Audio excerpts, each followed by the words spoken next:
Hello everyone, अस्सलाम वालेकुम। बोलो না, তুমি বলো। হ্যালো এভরিওয়ান, আসসালামু আলাইকুম। কেমন আছেন আপনারা?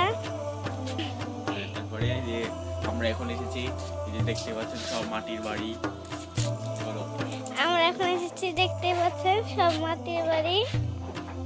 তার মধ্যে আমি আর দিশান ভাই এসেছি। শুধু মাটির বাড়ি। আর এই যে গরুগুলোকে দেখাও। আরে গরু যে যাচ্ছি, দেখেন। এই বাড়ি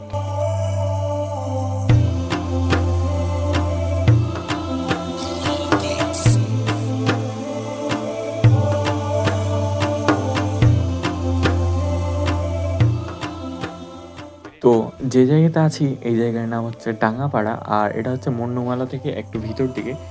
তো এখন নোয়া বলছে এই যে উপরে দেখো, ওগুলো হচ্ছে কবুতরের ঘর। তো এগুলোতে হাঁড়ির মধ্যে কবুতর থাকতো আগে, বাট এখন তো সব মানে টপ সিস্টেম হয়েছে, কবুতরের জন্য আলাদা করে ঘর বানানো হয়।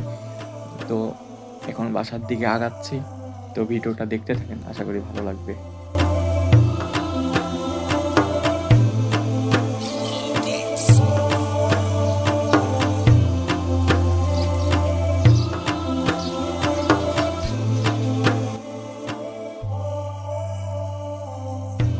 তো দেখতেই পাচ্ছেন বাসার ভিতরটা অনেক সুন্দর, আর মানে ভাবিনি যে এরকম হবে।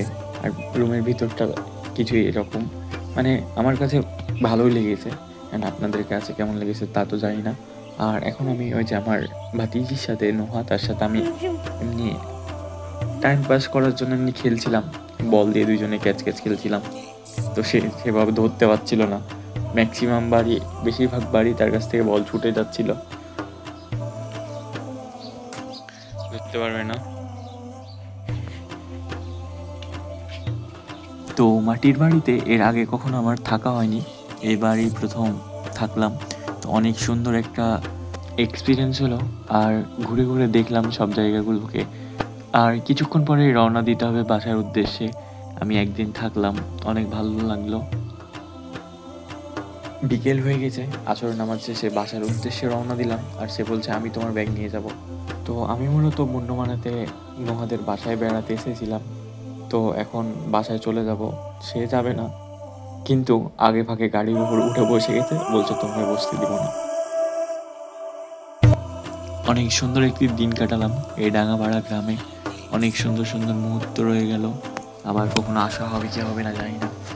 তো যারা যারা ভিডিওটি দেখেছেন এবং কারো যদি ভালো লাগে থাকে, অবশ্যই একটা কমেন্ট করবেন কেমন লেগেছে না লেগেছে। আর ভালো লাগলে, খুবই ভালো লাগলে শেয়ার করতে পারেন। তো সবাই ভালো থাকবেন, আল্লাহ হাফেজ।